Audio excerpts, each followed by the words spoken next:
Assalamualaikum warahmatullahi wabarakatuh. Kembali lagi di podcast MIMPK TV. Gimana teman-teman kabarnya? Semoga masih semangat menghadapi minggu ini ya. Nah, episode kali ini kita kedatangan tamu yang luar biasa. Bisa dilihat ada di depan saya. Ada Ustadz Nasrul Harahap. Selamat datang Ustadz. Selamat datang. Terima kasih Ustadz sudah menyempatkan waktunya untuk bergabung di podcast MIMPK TV. Sama-sama. Di jadwalnya mungkin padat sekali ya, nggak mungkin, memang padat sekali. Enggak, biasa aja. Iya, teman-teman, bagi yang belum tahu bahwa Ustadz Nasrul ini adalah kepala sekolah MIMPK Kartasura dari periode 2010 sampai 2018 karena 2 periode. Iya. Ustadz Nasrul gimana? Kangen dengan suasana MIMPK Kartasura? Ya, kangen sih, karena ada perbedaan ya. Karena dari SMI tingkat dasar sekarang ada di tingkat SLTA, itu suasananya kan berbeda. Kalau tingkat MI atau SD ini kan rame ya, dulu sama anak-anak bisa main kejar-kejaran. Bisa ini kalau di SMA kan nggak ada. Jadi kangen di suasana main sama anak-anak kecil gitu ya. Iya. Kalau SMA kan nggak mungkin aku kejar-kejaran. Iya teman-teman, bahwa Ustadz Nasrul ini sekarang menjadi kepala sekolah di SMA Muhammadiyah Al-Kausar program khusus Kartasura, atau biasa kita singkatnya Semalka TK Kartasura. Nah, di samping itu Ustadz Nasrul adalah lulusan Guardian Angel dari Next Edu Surabaya. Kalau boleh tahu itu apa Ustadz? Saya baru tahu saat ya, jadi Next Edu mempunyai program namanya perkuliahan, tapi non gelar ya, hanya 6 bulan pelaksananya yang disebut dengan Guardian Angel, atau teman-teman itu biasanya menyebutnya GE. GE. Jadi saya alumni GE. Saya sebenarnya ikut GE 2 kali, cuman yang pertama di Jogja itu hanya seminggu. Jadi karena itu hanya paketan dari perusahaan, yang mana itu yang mengenalkan pertama kali saya dengan konsep sekolahnya manusia. Kemudian saya pikir kok kurang ya ilmunya, akhirnya saya ngikutin GE lagi di angkatan ke-9 itu di tahun 2013. Ya, 2013 itu GE, yang itu sekolah kita belajar di sana tentang manajemen sekolahnya manusia dari A sampai Z lah. Itu tentang paradigmanya, kemudian nanti sampai kepada implementasi, sampai kepada evaluasi, sampai pada perekrutan guru pun diajari di sana. Itu manajemen menyelenggarakan sekolah secara lengkap versi Next Edu.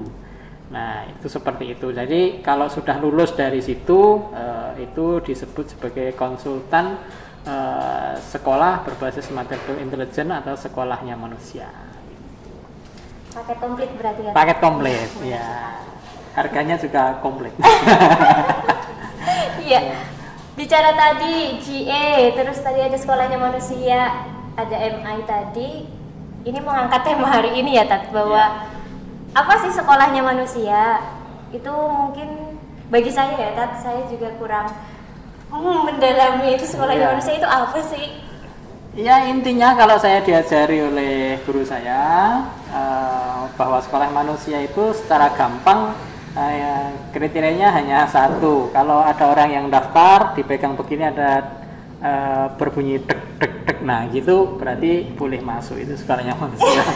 Kalau sudah tidak berdetak maka nggak boleh masuk. Nah, artinya begini, sekolahnya manusia itu sekolah yang kita menghargai seluruh potensi, kecerdasan, kecerdasan anak-anak, sehingga semua anak itu bisa sekolah. Nah, kenapa saya sangat setuju dengan konsep sekolahnya manusia ini, karena sangat menantang. Waktu itu banyak bermunculan sekolah unggulan yang menggunakan konsep anak yang masuk itu harus diseleksi, ya kan, sudah bisa nulis apa belum, sudah bisa baca atau belum, kemandiriannya bagaimana, kemudian kriteria-kriteria yang lain termasuk membaca gitu ya. saya pikir kalau konsep seperti itu kan sekolah unggulan ya biasa saja. Kalau yang unggulan itu, sekolah yang unggulan keren itu mestinya yang mampu menerima semua kondisi anak, tapi keluar nanti bisa menjadi anak-anak yang hebat-hebat. Nah itu saya tertantang di situ, sekolahnya manusia itu seperti itu. Jadi tidak milih-milih, tidak ada kastanisasi mata pelajaran. Jadi semua mata pelajaran itu penting menurut anak masing-masing, karena tidak semua anak itu kan bisa menguasai seluruh mata pelajaran. Nah di zaman saya, mungkin kamu juga ya, sekolah itu mereka yang peringkat 1 adalah yang bisa menguasai mata pelajaran semua kan. Padahal itu nggak menjamin kesuksesan, tidak menjamin masa depan seseorang. Saudara saya itu nggak ranking 1, dan saya tidak pernah bisa ranking 1 karena ada dia.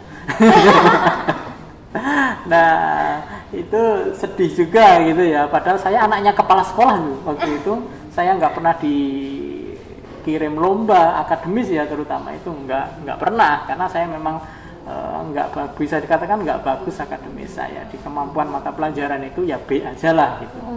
Itu seperti itu. Tapi saya senangnya waktu dulu bisa ngikutin lomba seni di bidang kaligrafi itu cukup membuat saya senang. Nah kembali ke sekolahnya manusia ya, sekolahnya manusia banyak juga yang mengatakan opo yang lain bukan tempatnya sekolah manusia kok pakai sekolahnya manusia gitu kan. Nah ada yang sekolah sebelah itu ada yang benar-benar kan bikin baliho gede begitu ya, tapi tidak saya sebut sekolahnya ya. Disensor. Bikin baliho besar-besar itu sekolahnya anak gitu. Nah, itu ya. SD tersebut menuliskan sekolahnya anak gitu. Itu seakan-akan meluruskan bahwa apa yang kita tulis itu dalam tanda kutip mungkin menurut mereka kurang benar. Sekolahnya manusia lah, emang yang lainnya sekolahnya demit, sekolahnya setan gitu. Itu seperti itu. Jadi kalau yang belum tahu ya mungkin sesuatu yang aneh waktu itu sekolahnya manusia. Nah intinya itu ya, jadi menghargai setiap kecerdasan anak, menerima semua kondisi anak, bahkan yang memiliki hambatan atau yang sering kita sebut dengan special need ya. Kita menerima semua kondisi anak itu, walaupun kita belum bisa menerima semua kondisi anak waktu itu karena keterbatasan sarana, prasarana, SDM dan lain-lain. Nah itu sehingga kita belum bisa menerima seluruh kondisi anak. Nah mestinya bertahap. Itu sih, jadi ya sekolah ya yang paling oke konsep untuk sekolah dasar ya sekolahnya manusia, karena di situ akan bertemu banyak ragam orang dan itu waktunya mereka untuk mengembangkan diri, potensinya, bisa kenal dengan berbagai macam kondisi, karena nanti ketika hidup di masyarakat itu pasti akan ketemu dengan berbagai macam kondisi keadaan seseorang. Nah itu saya pikir lengkap. Kalau hanya yang dipilih-pilih aja nanti nggak banyak pengalamannya. Kayaknya seperti itu ya, cukup jelas ya. Iya Ustadz. Dari sini juga saya kan dulu saya kan di Tegal Ustadz, jadi kan belum tahu baru tahu sekolah ini, apalagi ada inklusinya tadi kan, ada spesial need. Jadi MIMPK itu melabeli MIMPK sekolahnya manusia itu apakah berbarengan dengan adanya inklusi itu berarti? Iya, mestinya nggak bareng apa saya tahun 2011 kita menerima anak-anak spesial needs. Sebenarnya kita menggunakan paradigma sekolahnya manusia atau multiple intelligence itu kan sejak tahun 2008, sejak pertama kali dirintis dari madrasah program biasa ke program khusus, itu kita sudah menggunakan teori ini, cuman implementasinya itu berbeda dari 2008-2010, kemudian 2010-2000 sampai sekarang ya, itu berbeda. Sebenarnya seperti itu. Jadi duluan kita menggunakan konsep sekolahnya manusia, tapi waktu itu bahasanya bukan sekolahnya manusia, kita hanya memakai teori yang sama yaitu multiple intelligence. Kemudian di tahun 2011 kita baru membuka untuk menerima anak-anak special need sampai sekarang dan mendapatkan SK resmi di tahun 2016. Jadi selama 5 tahun kita ilegal ya. Tapi nggak masalah karena saya dan tim waktu itu terus berkomunikasi dengan dinas bahwa kita menerima anak-anak special need. Dan itu kita didukung dan kita diberi apresiasi bahwa sementara di sekolah-sekolah yang lain, bahkan sekolah negeri ketika diberi amanah untuk menerima anak spesial need belum tentu siap, tapi kita malah kita mau dan siap walaupun dengan segala keterbatasannya. Itu seperti itu. Ya Ustadz, sekedar info ya teman-teman, kenapa dari tadi mungkin saat perbincangan dengan Ustadz Nasrul sedang enak-enaknya tapi ada selingan ting ting ting gitu. Mohon maaf ya Ustadz. Ada lagi-lagi kita ingatkan bahwa masih ada pembangunan, jadi mohon maaf tapi tetap mengikuti, insya Allah tetap enak. Ya Ustadz, selanjutnya berarti multiple intelligence itu sama dengan sekolahnya manusia? Apa? Ya kurang lebih seperti itu. Sama ya. Sekolah MIPK kan menggunakan MI, ada keuntungan atau keistimewaan tersendiri dari situ Ustaz? Keistimewaannya kita selaku orang tua dan guru ya, orang tua dan guru, keistimewaannya adalah kita akan mendapatkan informasi yang cukup detail tentang laporan psikologis kecenderungan kecerdasan anak-anak kita. Nah itu tidak didapatkan di sekolah yang lain, dan kita sebagai guru dan orang tua bisa melihat anak itu tidak hanya dari satu sisi gitu ya, jadi dari berbagai sisi. Yang sering saya sampaikan dan itu juga dari guru saya waktu kita kuliah GE, bahwa kalau anak itu nggak bisa A maka bisa B, nggak bisa AB bisa C, nggak bisa ABC bisa D. Nah itu sehingga kita ngelihat anak itu nggak selalu pusing. Kadang kan banyak orang tua dan guru ketika dihadapkan anak yang baru banyak gerak saja itu sudah mumet, ini bocah angel banget sih diatur. Jadi kalau kita tahu tentang konsep sekolahnya manusia atau sekolah berbasis multiple intelligence, ya nggak masalah.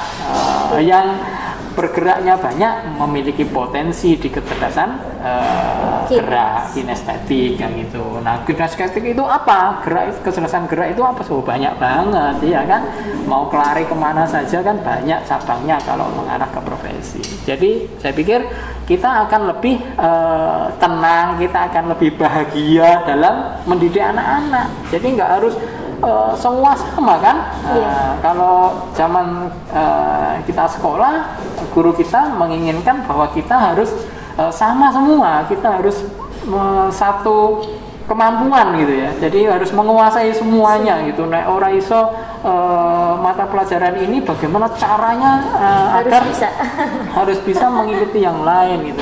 Sebenarnya itu tidak salah, tapi ya yang salah, yang kurang tepat adalah ketika itu di push terus gitu loh, di apa ya, kayak dipaksa, kayak pokoknya harus gitu. Yang penting kalaupun memang tidak harus bisa menguasai lebih, ya sudah, tidak apa-apa. Yang penting anak-anak itu kan bisa tahu, sekedar tahu gitu, karena mungkin dia tidak penting mengenai disiplin ilmu tersebut karena sudah berada pada disiplin ilmu yang lain, tertarik dengan disiplin ilmu yang lain, itu seperti itu.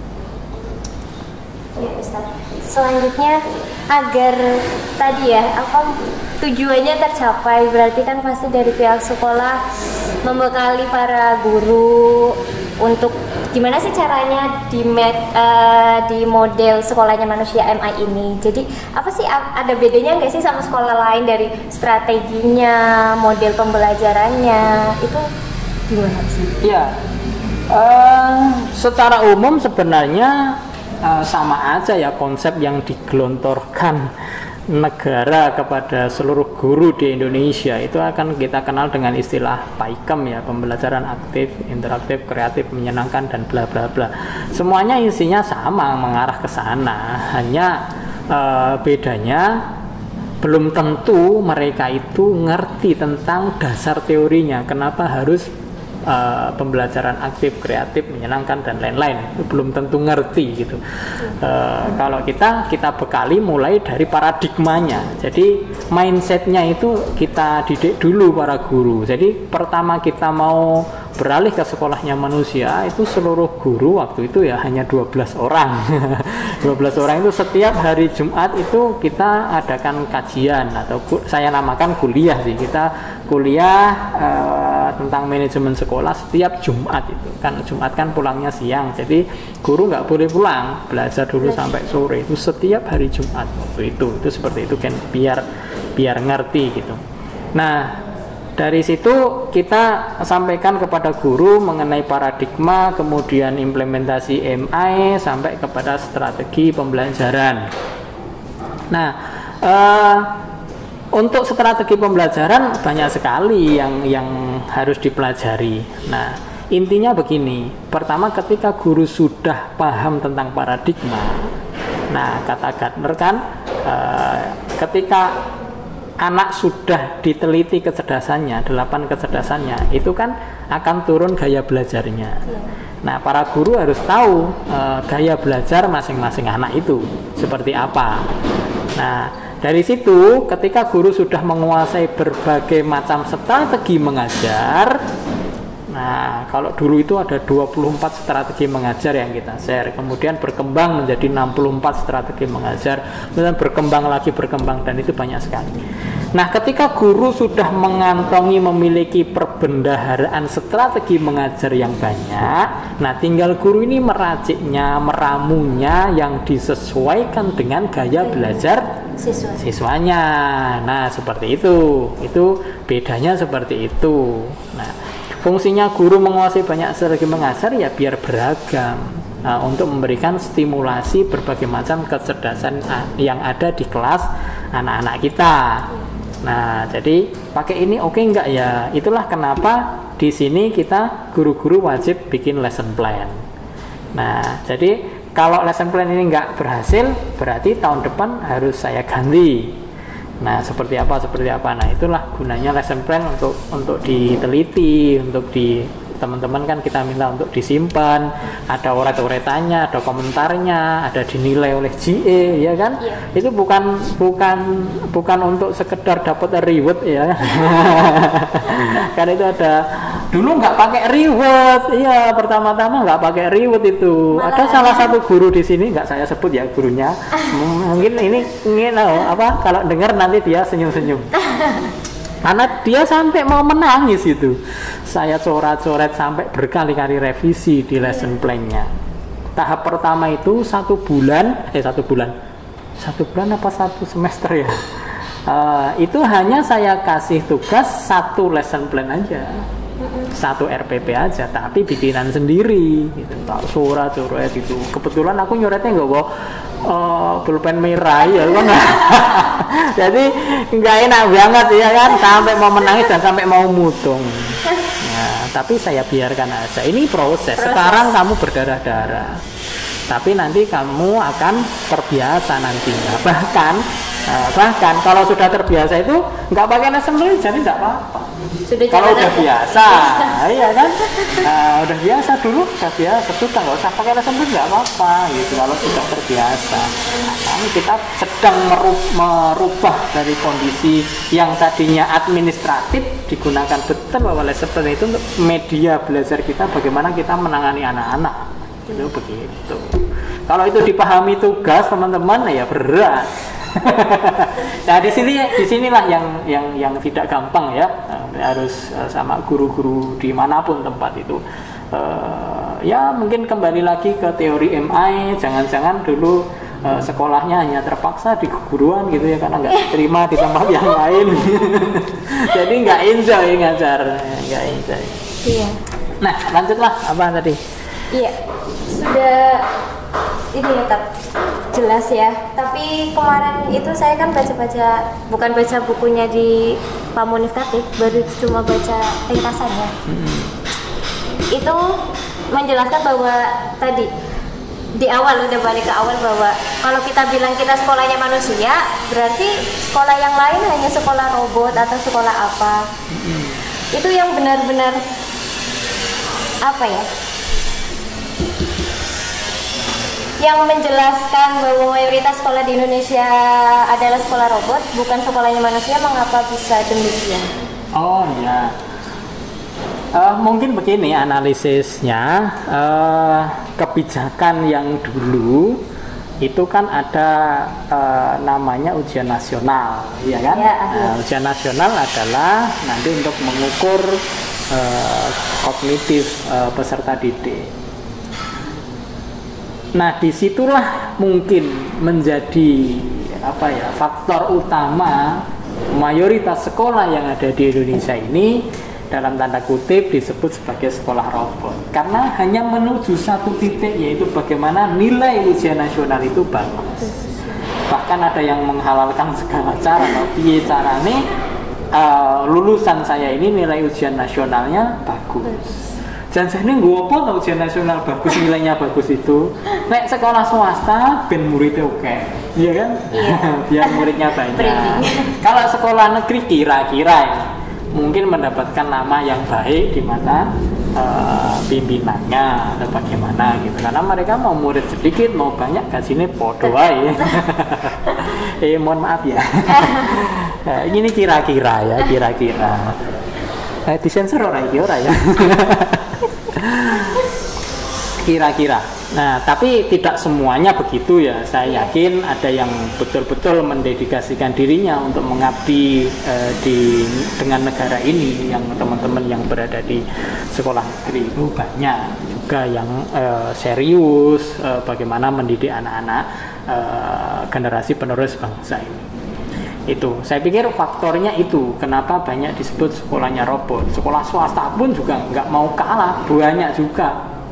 Semuanya berlomba-lomba menuju satu titik, yaitu ujian nasional. Sehingga sing diajari bendino ya nggur kuwi ya piye carane bahasa Indonesia, matematika, IPA. Kalau di SMP ada bahasa Inggris, ya kan? Terus yang diuplek-uplek ya memang itu. Nah, itulah maka kayak anak-anak mau dicetak dalam satu bentuk menjadi batu bata yang sama. Ini batu bata yang sama. Padahal masuknya itu kan, kata Pak Mulip itu kan masuk itu kan ada yang bentuknya segitiga, ada yang lingkaran, ada yang jajaran genjang, gitu. Ibaratnya kan begitu. Keluar menjadi batu bata ini semuanya dipodo kabeh. Jadi mematikan kreativitas. Nah, itu seperti itu. Ya memang itu yang paling laku dijual ya. Jadi jualan nilai ujian nasional itu memang ampuh sekali ya toh. Sekolah ratingnya tinggi kan itu di ranking toh, ratingnya tinggi, kemudian banyak yang daftar di situ. Kalau sekolah swasta bisa kasih harga mahal ya kan. Nah begitu, bisa seperti itu. Walaupun tidak semuanya sekali lagi, tapi sangat sayang saya banyak memperhatikan banyak sekolah-sekolah yang mohon maaf nih, mungkin muridnya sedikit,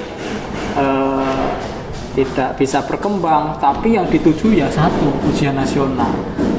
Saya sering mengatakan, mbok tekan kiamat ya sekolahmu ora maju-maju, karena kamu akan mengejar bersaing dengan sekolah negeri katakanlah yang mereka inputnya sudah pilihan, atau swasta yang inputnya sudah pilihan, tapi kamu pengen mengejar di kompetensi yang sama, yaitu ujian nasional yang bagus.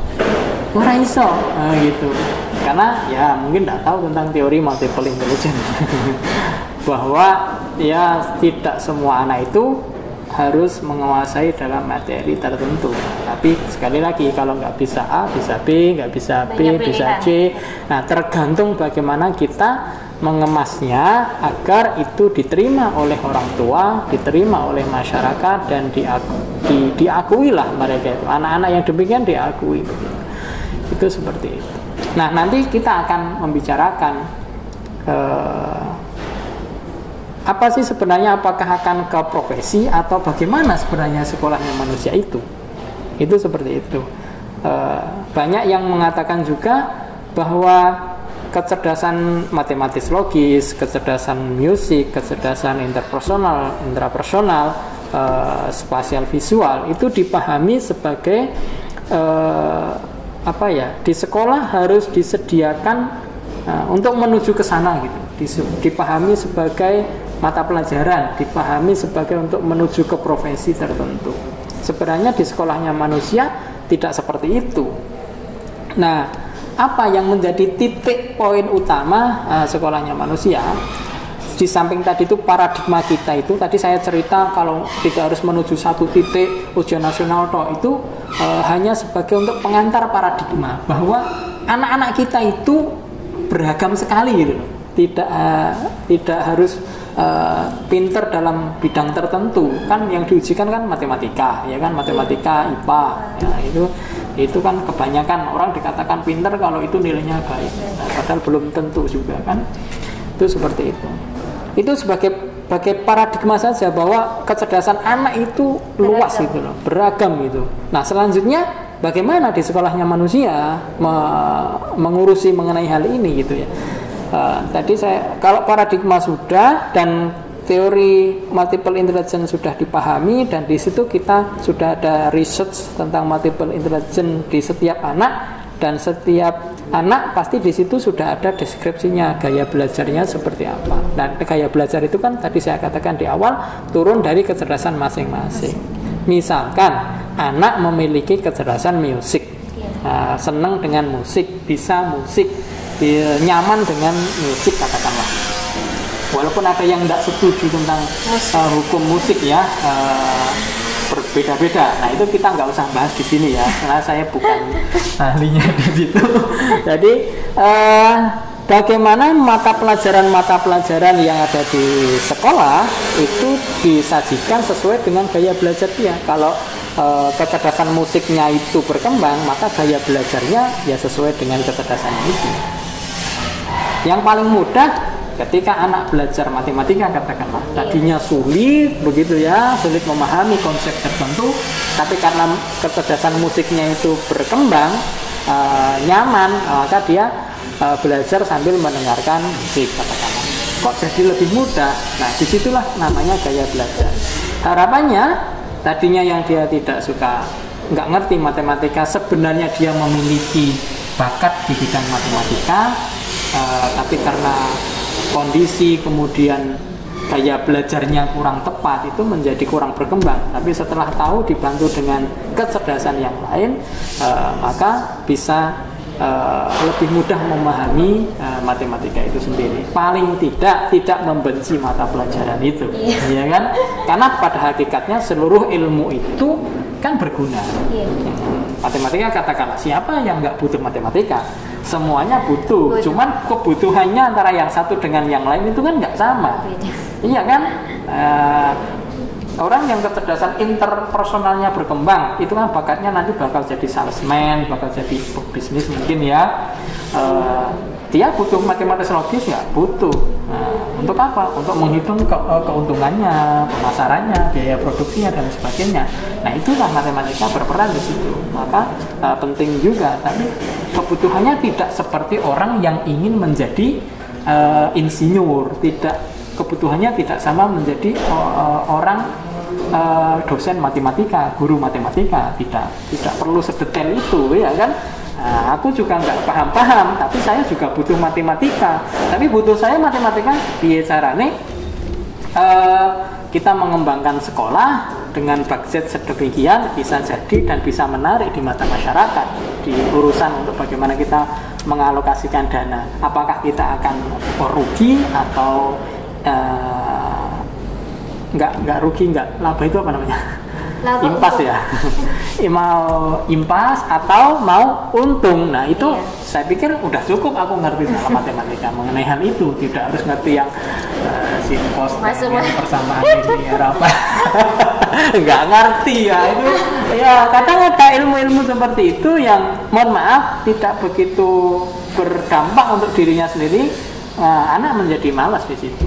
Iya, itu seperti itu karena merasa nggak butuh dan nggak tertarik. Aku butuh udah perkalian hafal, penjumlahan hafal, pembagian hafal, selesai, ya itu sudah cukup untuk menjadi bekal dia nantinya untuk bisa menjalani hidup di masa yang akan datang. Walaupun sampai sekarang sih aku nggak tahu 7 kali 6 berapa. Masa Ustaz? Nggak tahu. Ada yang tahu 7 kali 6 berapa? Aku nggak tahu, serius. Nggak tahu, tapi nggak apa-apa, kan ada handphone. Oke. Iya Ustaz.